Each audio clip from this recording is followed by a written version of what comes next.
It's 7 o'clock now, so we can get started. Thank you so much for being here. I really appreciate it. It's a great turnout on a cold night. A couple quick announcements before I introduce Will and turn it over to him. First, how many people here are Historical Society members? Dues paid up? Wonderful. If you're not a member of the Historical Society, right, you can talk to one of us after, go on the website and join there. We really appreciate the support. We're getting to the time of the year where we ask people to re-up as well, usually at the beginning of the year, right? People do that. It's not expensive. It's not expensive. It's a bargain. It's a bargain. Yeah. And cookies. Yeah, somebody said like we should only like allow formal members to have the cookies. That would really drive people to join. Second thing is, I just wanted to let people know that starting in January, or at least for January, we're not going to be mailing out the flyers that people get in the mail, just because that is a lot of work to do that. It's kind of tricky to coordinate it all. And so I know there are some people who only get the flyer and don't get email, but if you are not on our email address, our distribution list, please email the Historical Society, talk to one of us, and we can get your email on that list so you can get kind of the electronic copy of the flyer, so be reminded of programs that are happening. One last thing, we recently had our meeting where we figured out what programs we're going to have in 2026. All right, this is our last announced program for 2025 because we don't meet in December. And I think it's a pretty good list that we've got. You'll be getting that pretty soon. It'll go on the website pretty soon. I'll just mention one thing in particular as kind of a tease. I think in February, we're going to have a guy talk about what's called the Convention Army. Does anyone know what this is? I do. It's like during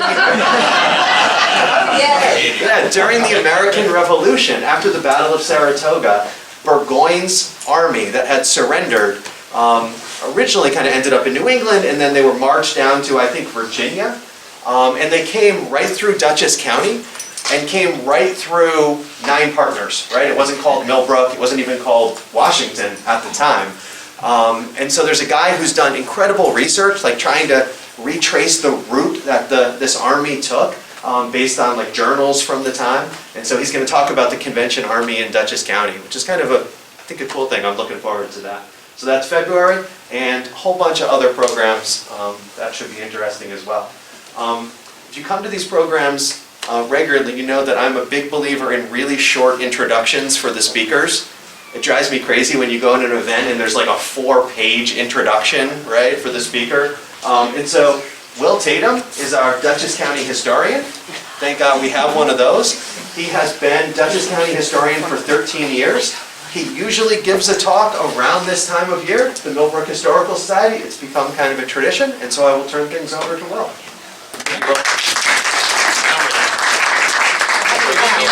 Thank you all for coming out. I've just reached the age now where this time of year is a challenge because I'm not used to the clock going from 4 p.m. to 3 a.m.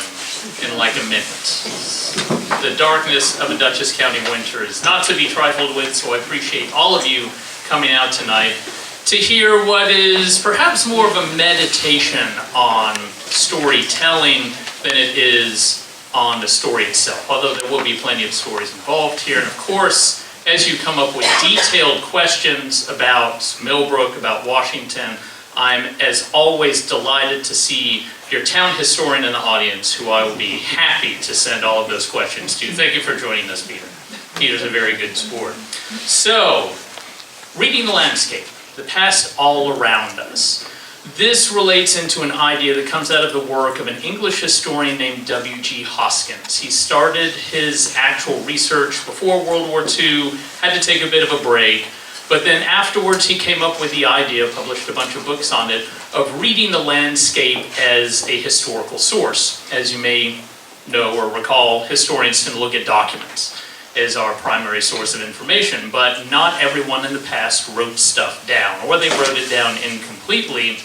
Thus, archaeology is born to dig into stuff that's down in the ground, but landscape analysis also shows us the leftovers of previous human settlement in any given area. And in a place like Dutchess County, that can go really far back into the past because, of course, Dutchess County is 342 years old as of November the 1st. I've got to update that in my head. So to give you an idea about our journey tonight, this is adapted from a presentation I did last March on land use history for, remind me, Allison, what was that group? DLC. The DLC, yes, based out of this area. This is now looking specifically at the story of land use history here in Millbrook, here in Washington, which is, as we'll get into over the course of tonight's presentation, a unique case in Dutchess County. The earlier presentation, if you saw it or if you find it on YouTube, is broad strokes about huge major changes across Dutchess County. But once you start looking at it town by town, the picture changes significantly.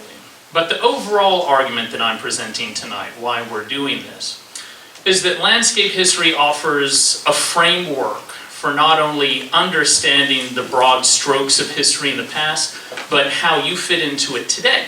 Because the environment that we live in right now, November the 20th, 2025, did not just spring into existence 5 minutes ago.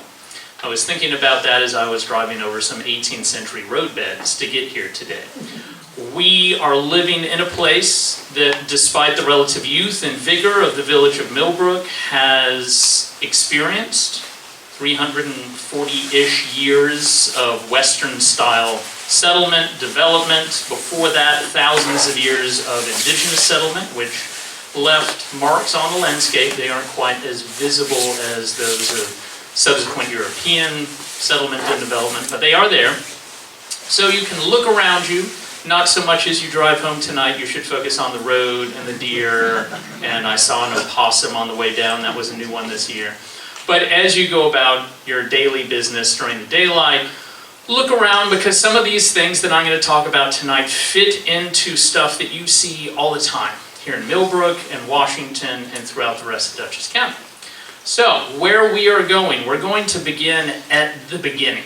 And the longer I'm Dutchess County historian, the more I feel drawn to trying to, I wouldn't say straighten out, maybe the word is better to say decipher the colonial origins of Dutchess, because the stuff before 1750 especially is kind of a mess. We'll get into that. But that first era, 1687-ish, when the first European settlers begin to show up in Dutchess, not here, over on the Hudson River, to about the mid-18th century is the time when the current map of Dutchess County, or at least the main bones of it, is laid down on top of the landscape.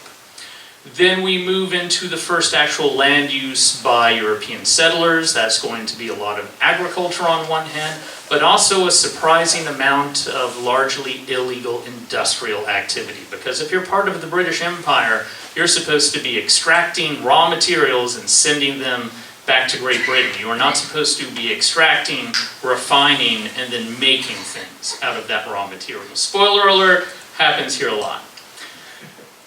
When we focus down on the town of Washington, the village of Millbrook, the territory that has gone by other names prior to 1786, and we'll get to that as well, we're looking at a golden age of agriculture and a different type of industry than we normally talk about in Dutchess County. And that goes from the 1790s to about 1850s-ish. And then, of course, you all kind of know why we're here today, because you can't live in Millbrook and not know about the railroad. So that comes into town. That is probably the #1 most impactful development for the history of the landscape all around us today.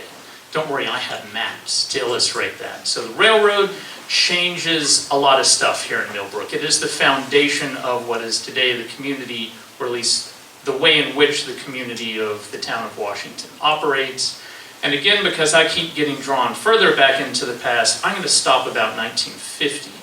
And we certainly have more than enough knowledgeable residents and your town historian to tell you all about what happens after that. So, to get started, this is the single clearest map I have ever used to discuss land patents in Dutchess County. So normally I throw up something that is super complicated.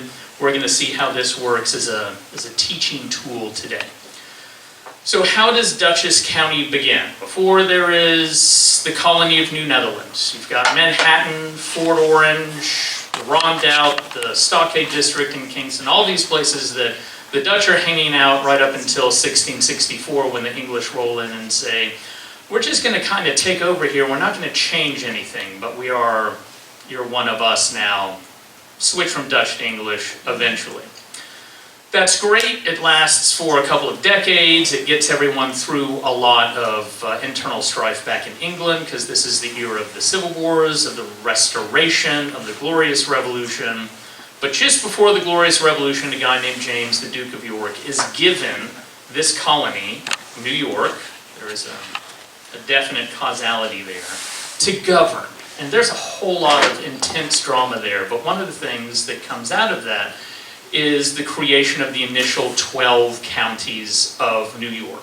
And this begins a long and proud tradition of land speculation and real estate development. Because if you're talking about a thread that ties New York history together from the very beginning to right now, real estate is king. At least maybe there's one or two realtors in the audience. Maybe, okay, we'll get to that later. So Dutchess itself begins as lines on a map on November 1st, 1683.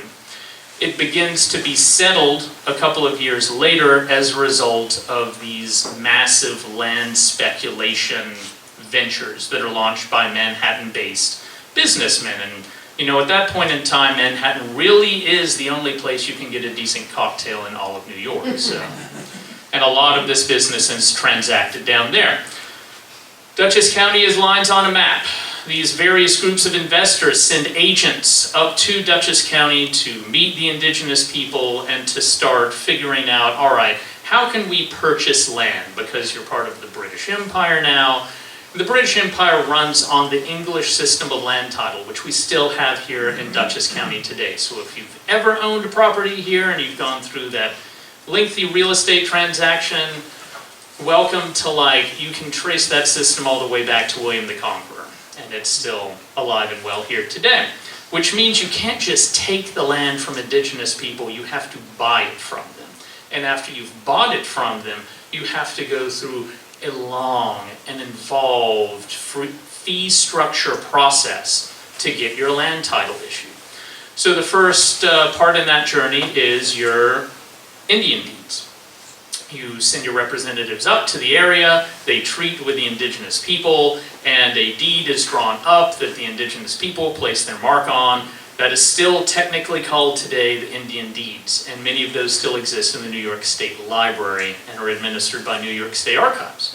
So, what happens next? If you thought that paperwork was complicated in New York today, again, a long and proud tradition, that Indian deed goes down to the royal governor and his council. They look at it, they debate it, they go hang out with the people who are asking them for a deed, favors are exchanged, and eventually they decide whether or not there's been a legitimate transaction with the indigenous people or whether there hasn't been. And one of the things when we talk about land title here in New York in general and land rights is a whole bunch of these early colonial patents failed. They did not make it past the royal governor. The royal governor and his council would look at the paperwork and say there's clearly been no attempt by you to negotiate with the indigenous people. So there is a level of rigor in this process, maybe not as much as modern people would expect, but it was pretty unusual for its day. So when the colonial governor signs off on this, the paperwork doesn't stop there. It goes all the way back across the Atlantic and through several different bureaucratic offices back in the London metropolitan area, starting with the Board of Trade. And eventually it makes its way all the way to the palace, where the monarch has to give his or her assent. And at that point, we come to the answer to the question, why are they called patents? Because you end up with letters patent being issued by the Crown. And if you're really into real estate, we can talk after this program about how that instrument is still alive and well in New York today if you know how to use it. So, all of that paperwork comes back the same way that it went out, so it goes back to the Board of Trade, comes back to the Royal Governor, and each of these patentees, as they are now called, gets a copy of the patent, and some of these original patent papers still survive today. Now there is the fine print. So let's say that you're Francis Rombout, you're one of the 3 partners who develops the Rombout patent, which is today Beacon, Fishkill, East Fishkill, Wappingers, and part of the town of LaGrange. You have 85,000 acres, which you can now pay taxes on to the king. This is the big sales point. But you can't subdivide it into lots. So how are you supposed to make money off of your investment into 85,000 acres of land? That will be a different fee process. And that's why we start seeing these patents as early as 1685 with Rombout. That's the whole southwestern corner of Dutchess down here. But we don't begin to see settlement until the 1720s down there technically. There is a guy living up in the Poughkeepsie area in roughly 1687-ish, but Dutchess County is behind the curve as far as the settlement that happens in the rest of the Hudson Valley.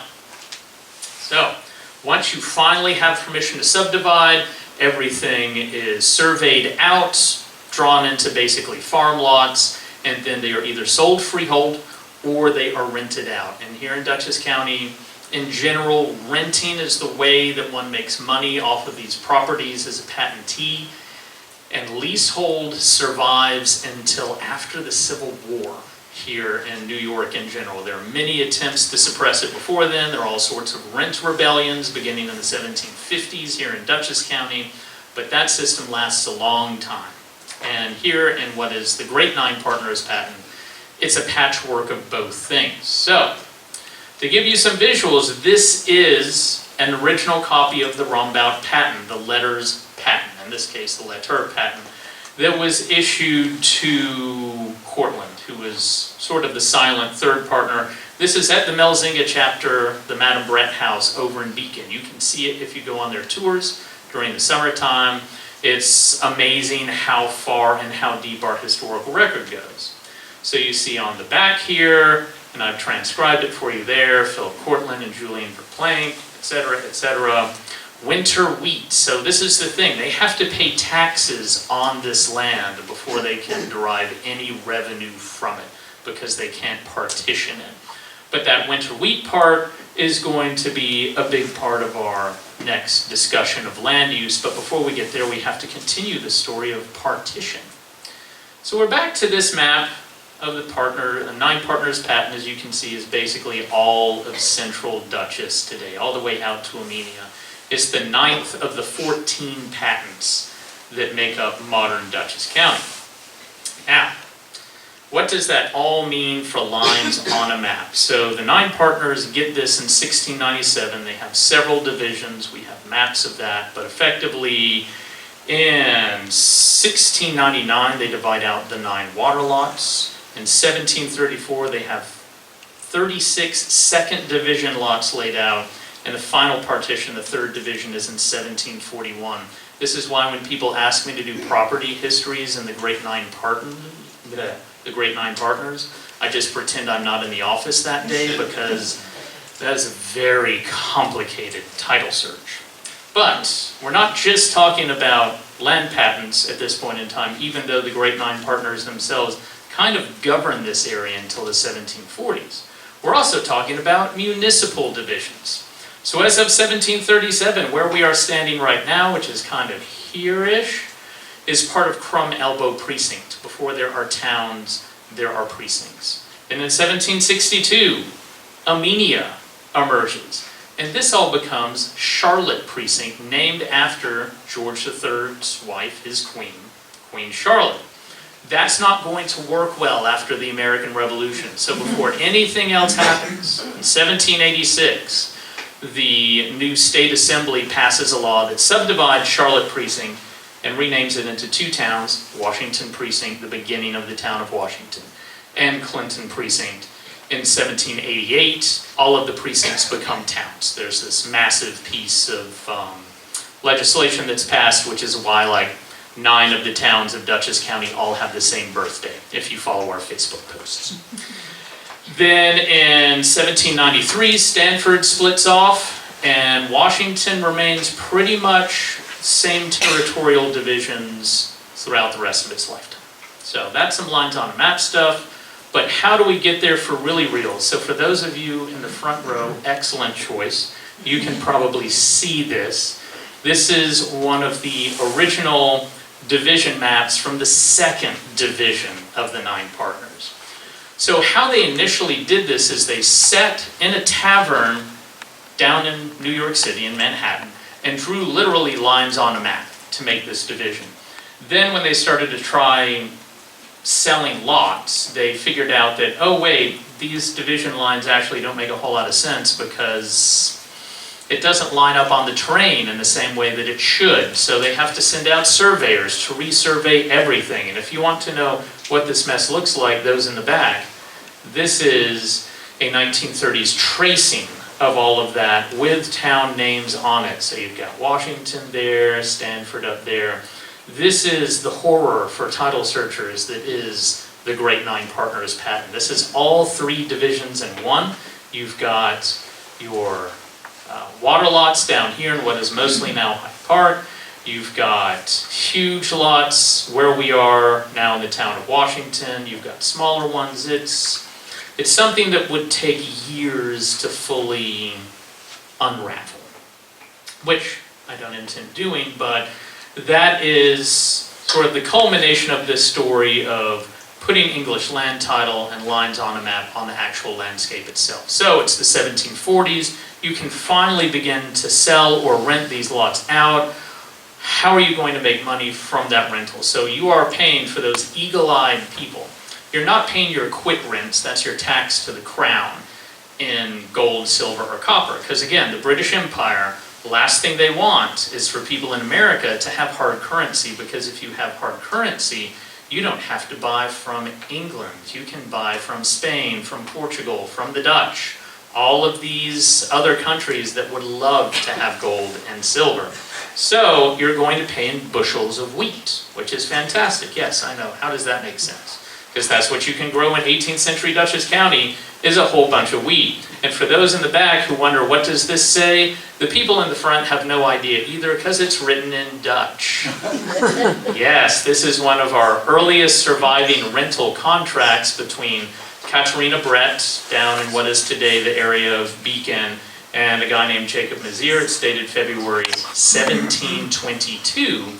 And it lays out how many shekels, that is the Dutch measurement of wheat, not quite equivalent to a bushel in English terms, of good merchantable winter wheat that is going to have to be coughed up every year at a certain amount of time. In addition, you will normally have to produce 2 fowl. They can be chickens, turkeys, ducks, whatever. It's more of a ceremonial obligation. And at least 1 day of labor to your landlord.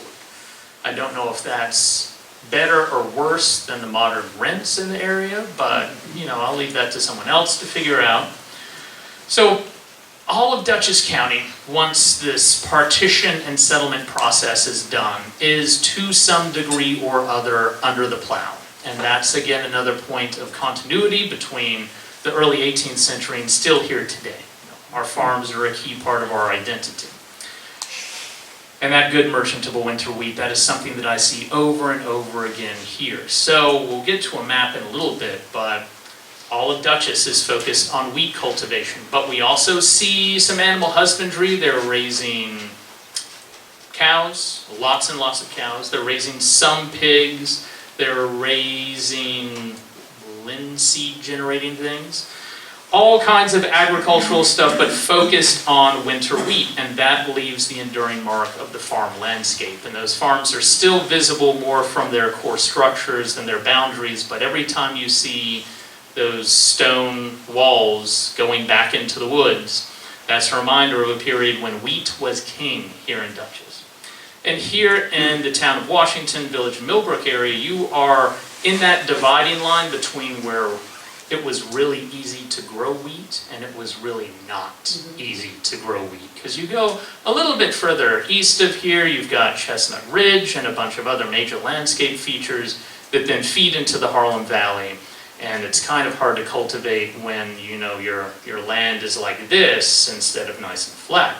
So that brings us to our other option here in Eastern Dutchess, not so much here in Washington, but certainly affecting it economically, which is iron mining and refinement. So this image here is of a 19th century blast furnace in Dover, but we know from lawsuits in the Dutchess County ancient documents, our court records, that refining of iron was going very well by 1751. And this is not an industry that you set up overnight. You've got to go mine the iron out, you've got to build these blast furnaces, got to get it really hot to refine the iron down into something that's usable. And then we know, thanks to things like the Mabbitt Store Ledger, that this iron is being turned into agricultural implements, into nails, which are super duper important for every structure here in Dutchess County, and a bunch of other things. So, this is a big story immediately to the east of Washington. It doesn't leave that many remainders and reminders on this particular landscape, but it is a good thing to keep in mind contextually. So, it's now, say, the 1770s. In fact, right here it's 1776. Not a great year for the British Empire and New York. But it is a great year for mapping because a map several years in preparation is finally produced for Governor William Tryon of New York. He's the last royal governor here, and we do have this detail of Dutchess County, very long, much longer than today because we still had Putnam County at that time. And then we have a blow-up there of really actually handily showing why we're basically right here, why things are so different immediately to the east. Like even in the 1770s, they knew that there was a tremendous difference geologically, geographically between Eastern Dutchess and Western Dutchess. And that's kind of Millbrook and Washington in between. But there's something else that is unique kind of to Washington, certainly to the larger area of Charlotte Precinct, and that is a group of people called the Quakers. So they began coming in the 1760s, 1770s. The first Nine Partners Meeting House, not this one, is built in 1778. It's made out of wood. And like so many wooden structures in a period where the only way to keep warm was to build fires in them, it burned down. And then in 1782, they rebuilt in brick, which turned out to be a good idea because it's still there.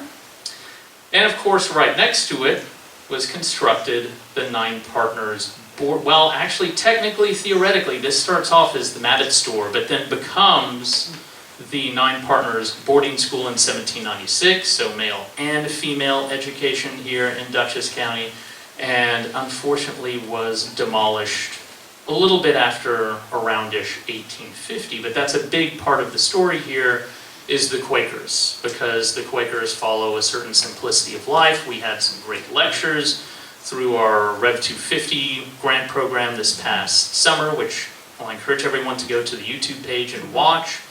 But the Quakers around here really enjoy agriculture, and because they have pretty decent soil still to do agricultural stuff, heavy industry is going to tend to stay out of what is today Washington.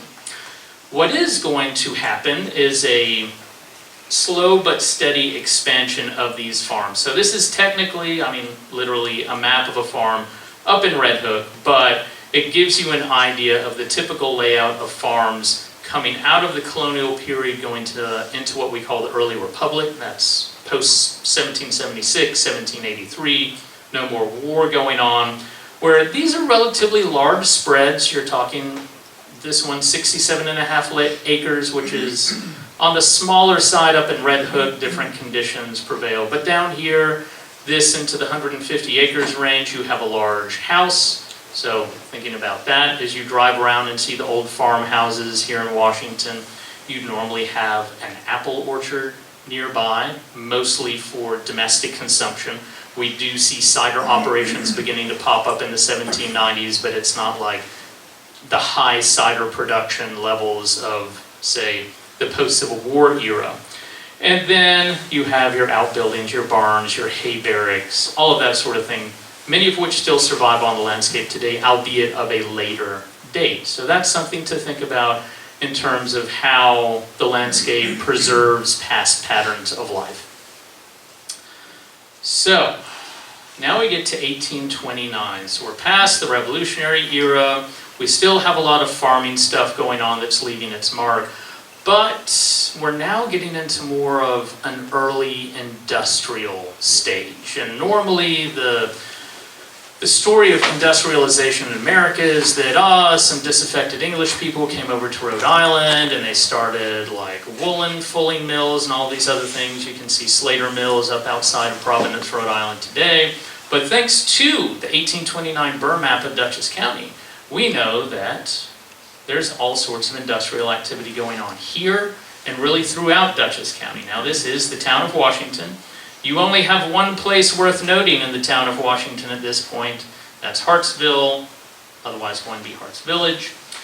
And you've got, probably again not terribly visible in the back, these little like circles with things coming out. You've got some churches here, all of this. All right, to make that easier for you, here's the blown up part. So that's a lot of stuff happening at various and sundry places. What does that mean on this map? So first of all, this bracket here around Hartsville signifies what they called a village at that point in time, which is a cluster of habitation that's not a separate political entity. All of these other things that you see circled here, these little dots, are actually flouring mills. So, tying in with the agricultural spirit and nature of Washington and Millbrook at the period, those are areas where you can bring all of that wheat to be ground down into flour, because what is easier to transport?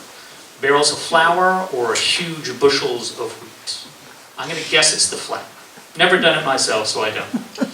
And then, of course, you have two churches in Hartsville, well, outside of Hartsville, actually. So you see this continuing growth and development of what started out early on as an area where you have a lot of farms, you have some churches, but more meeting houses than churches, and you have a very distributed population. Now down, for those eagle-eyed folks, that was just down here is Burbank, and the village of Burbank, small b, still exists today. But back in the 1820s, 30s, and 40s, it was a huge place, huger in fact than Washington was, because they had woolen mills down there. They had both fabric producing mills and fulling mills, because those of you who are wearing wool tonight, that nice finish that you have on it, both the fluffiness on the outside and the hard weave on it, is a whole separate process called fulling, where they get it wet in a very scientific fashion and they beat it up with big hammers and then dry it. And ta-da, you have broadcloth and all sorts of other stuff. So that is happening just over the town line at this point in time, but not here in Washington itself, not heavy industrial activity. And that, incidentally, is the last time that the village of Burbank was a big deal, was in the 1840s and 50s. So, now we are into a change, a divide. Sort of 1850 to 1950, things are going to begin to change very rapidly here in Millbrook, particularly in the 1870s. We begin handily with a map of Dutchess County that was done by the Gillette Company out of Philadelphia in 1850, which gives us this great snapshot. So we go from 1829, we have flouring mills, we've got Harts Village, we've got a couple of churches, and now here in 1850, circled in red for you, we have all of these other places whose names should be familiar to you. Lithgow, Mabbottsville, Harts Village, maybe less familiar with Mechanicville and Four Corners, and Little Rest. So these are the hamlets of the town of Washington. In the 1850s, when you have this number of hamlets, you know that you've made it as a town, because hamlets are the basis from which villages normally grow. So before there was a village of Red Hook, there was a hamlet of Red Hook. This is where you normally have a crossroads, stores pop up, post offices pop up, residences pop up. So as we look at these one by one, you've got Lithgow, And as you drive through Washington today, you'll still see these patterns. So if you go up Deep Hollow Road and either turn left or turn right on 44, you'll see some of these structures still there today. You've got a wagon shop here, you've got a store, you've got a school. Each of these was a self-contained place to live. You have Mabbittsville, much still the same form today that was in 1850, with a fewer buildings than it had in the 1850s. And that's one of the things about the historical landscape of Dutchess County is as you drive around, you notice the different layers of structures, of terrain features. I at least start to feel like it seems there were more people here back in time than there are today, which is not technically true, but the population was more widely dispersed because outside of Poughkeepsie and a few of the Hudson River villages, everywhere else you're hamlet living. But those hamlets are still on the map today. We have Hart's Village, of course. We're all going back to Roberts for drinks after this. It's going to be a great time. He doesn't know that, now he does. Further down, you've got Little Rest. Of course, you can still see signs for that out on the landscape as you're driving around. And of course, and I was going to lead with this, but it's the longest of them. You've got the Four Corners, where you would take your left to go down to Millbrook today, sort of, kind of. And then we have the Friends Meeting House here, that big block, the boarding school, which is now sadly gone. But you have shops here, you have another boarding school here. Each one of these things was a contained settlement that was also talking to all of the other hamlets, both in the town of Washington and Dutchess County more broadly. So what ends up changing about all of this? Well, here's the 1876 map. First of all, it's in color. They discovered color between 1850 and 1876, which is nice. It's laid out differently because all of these squares are school districts, but you still have Little Rest here, you've got Mechanic here, you've got Mabbittsville, Lithgow, all of the usual suspects, and a couple of new ones like Shunpike and Washington PO, which is Washington Hollow, Coffin Summit, which I suspect will eventually become Oak Summit. But just to give it away, you have this that pops up. So, in the 1860s, railroads are all the rage because once you have a railroad, you can get all of the stuff that you're making in your community to market super duper fast, but it also offers all sorts of previously unconsidered opportunities for economic growth. So we look, for example, on Main Street, you still have this building today, built originally as the headquarters of the Newburgh, Dutchess, and Columbia Railroad, which is that rail line that goes through Millbrook, but more importantly, all the way up through the town of Washington here. So, arrival of the railroad fundamentally changes everything, and not just because the railroad investors, knowing where the railroad was going to go, went in and bought up all of the cheap farmland, subdivided it, and have a village with a small v ready to roll out immediately. It means that you now have a direct link with New York City and with Albany, and all sorts of exciting people can come into town now, or to the village to be more particular, and you now have the opportunity to move beyond just farming. So, what do we see as a result of this?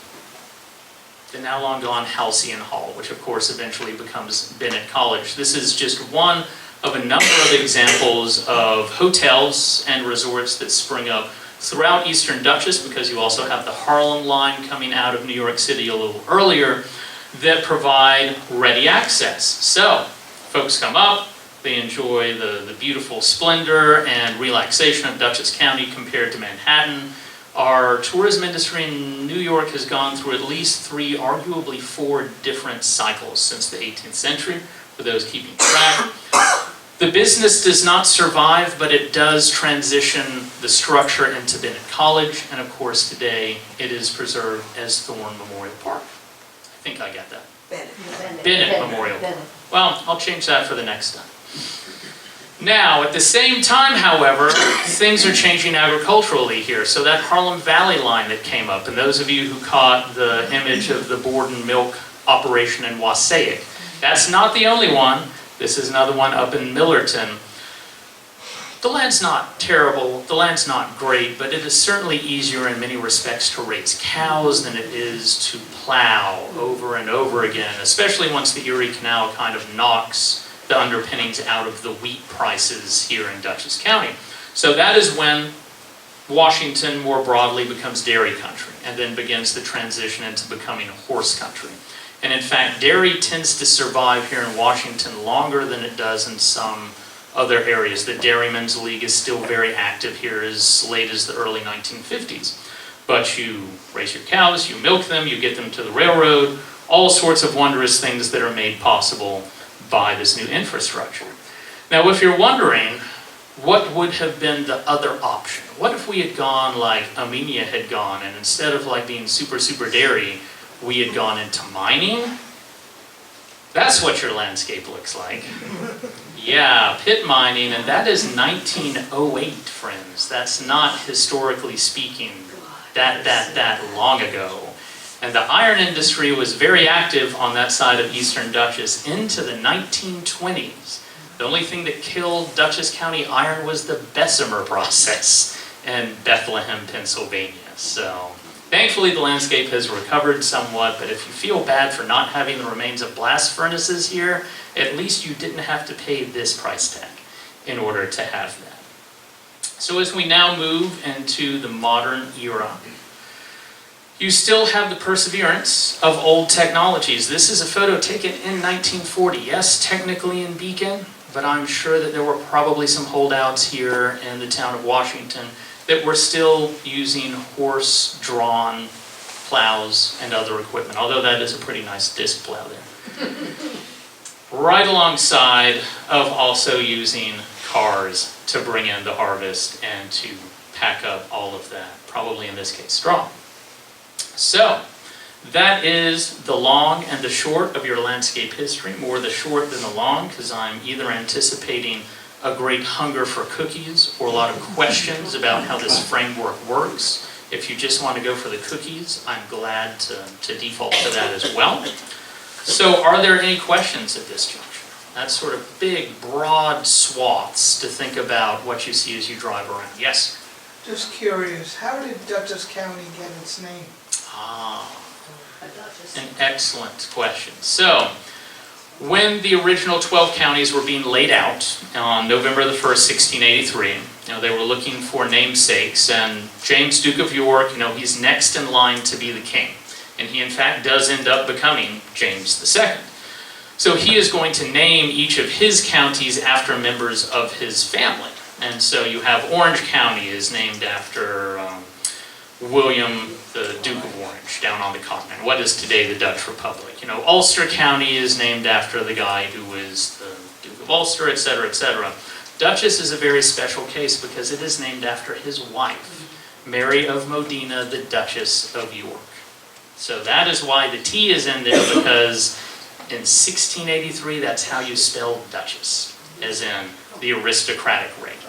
And there has never been any form of legal change since then. In fact, we and the other surviving original counties, our date of incorporation remains November the 1st, 1683, which means that technically, and in many cases actually, Dutchess County is older than both the state of New York and the United States of America as a governmental entity.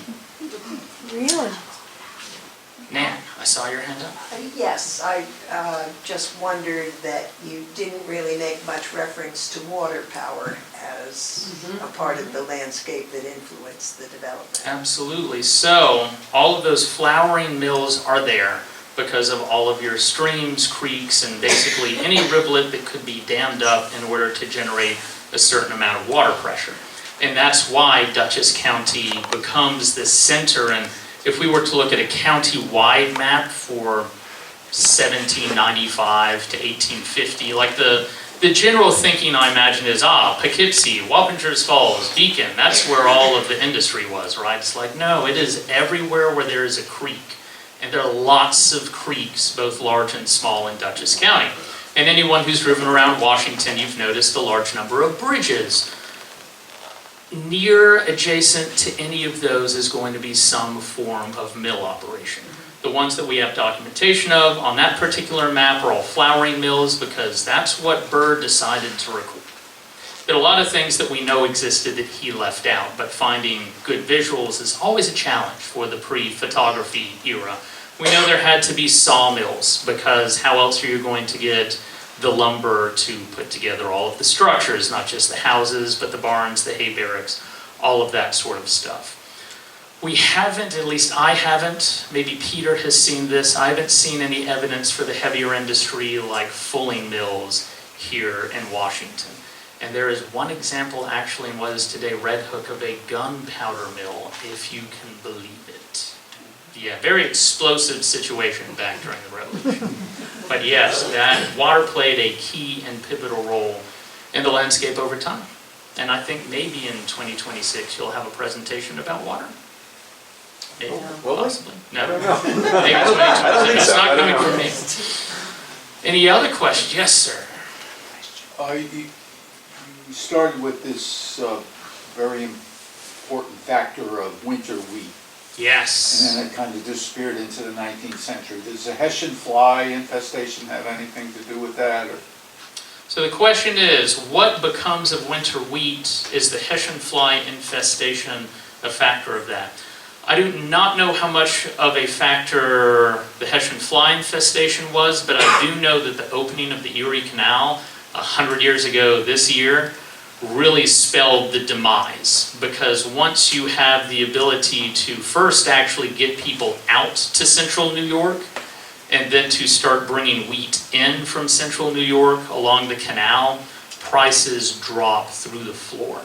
And this is also happening, as is so often the case in history, at the same time that there's a push to move away from leasehold to freehold, in which case you no longer have to worry about paying a certain amount of wheat and ducks every year because they stood by those arrangements into the 1850s. To your landlord, dairy starts becoming a thing in the 1790s. We see this in ads for farms for sale, that all of them are like, oh, we've got this number of acreage of good plowable land where you can grow wheat.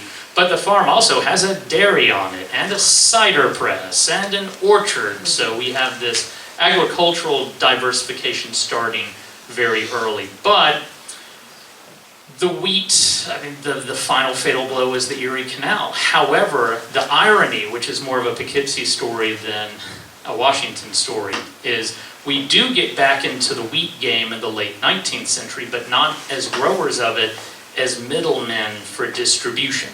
The Reynolds family over in Poughkeepsie, and among their number was Helen Wilkinson Reynolds, Dutchess County's still finest historian, made their fortunes because they built a large warehouse next to the train station in Poughkeepsie. It is today Mahoney's.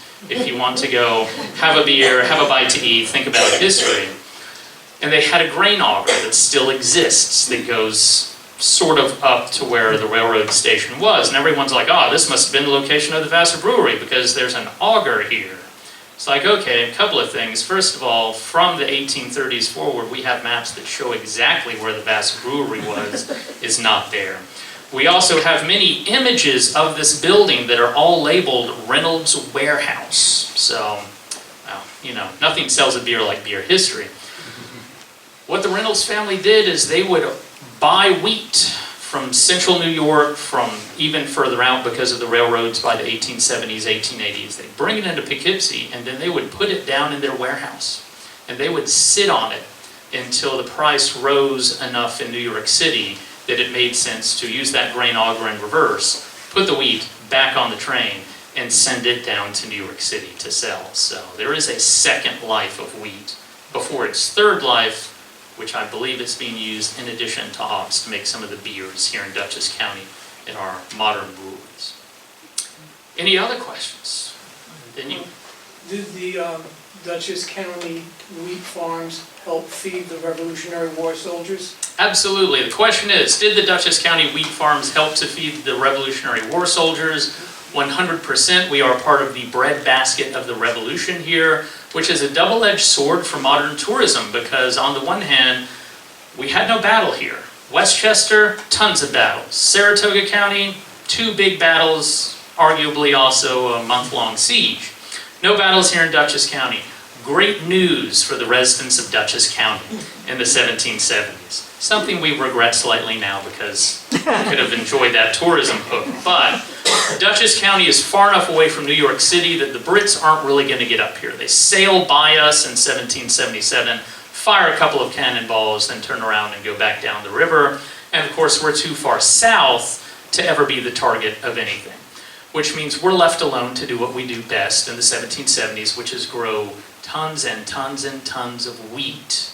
And a lot of the story of Dutchess County during the Revolution is both the growing of the wheat, the harvesting of the wheat, and then the collection of the wheat, particularly at places like the Fishkill Supply Depot, to be baked into bread to then be issued out to the soldiers of the Continental Army. So yes, that is a huge part of Dutchess County's story in the Revolution. Was there a second part to that question? Okay, great. And our other question here. Yeah, you showed some great maps. I'm just wondering if any reproductions of those are available to the public? Reproductions are available, but there's an even better way to get these. The Library of Congress website has high-scale TIFFs available for free.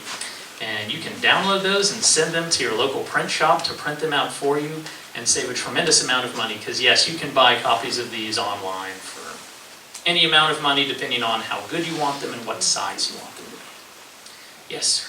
One of the final slides you had depicted a large open pit iron. Oh yeah, let's go back to that. I have nightmares about this. Is there any remnant of that left in it? I am not 100% certain, and because the Amenia Town historian is so good, and word will get back if I theorize and am wrong, I'm going to say I don't know for sure, but something like that does tend to leave some lasting marks when you remove that much. I have the feeling that it might some way be associated, I'm probably definitely wrong, but it might be associated with the area that was subsequently Lake Amenia. But don't hold me to that. Any other questions? Yes, sir. Yeah, looking at topography, this area is strewn with stone walls. Yes. Can you tell by looking at a stone wall whether or not you can detect whether it's used for either wheat or, harvesting vegetation versus cattle? So I was told at one point the type of stone used in one was different than the stone used in another, looking at a stone wall. So the question is, by looking at the actual form of a stone wall, can I tell whether it was used for cattle or for wheat? I cannot. But I imagine that our many stone wall masons around would have some thoughts on that, and we do have a publication created during Joyski's tenure as Dutchess County historian about stone walls in the county. It is available for free off the Dutchess County History website. And so if you want a link to that, you can download it as a PDF. Robert can put you in touch with me, and always glad to share the wealth of knowledge that our historians have done, because we are always building on the work that came before us. One more question, if there is any? I'm hearing the cookies. All right, well, I have wonderful news. If you learned a lot from Will's talk tonight, he's already scheduled to come back next November. Ooh, Give another talk. on the longer. So put that, Thank you all very much.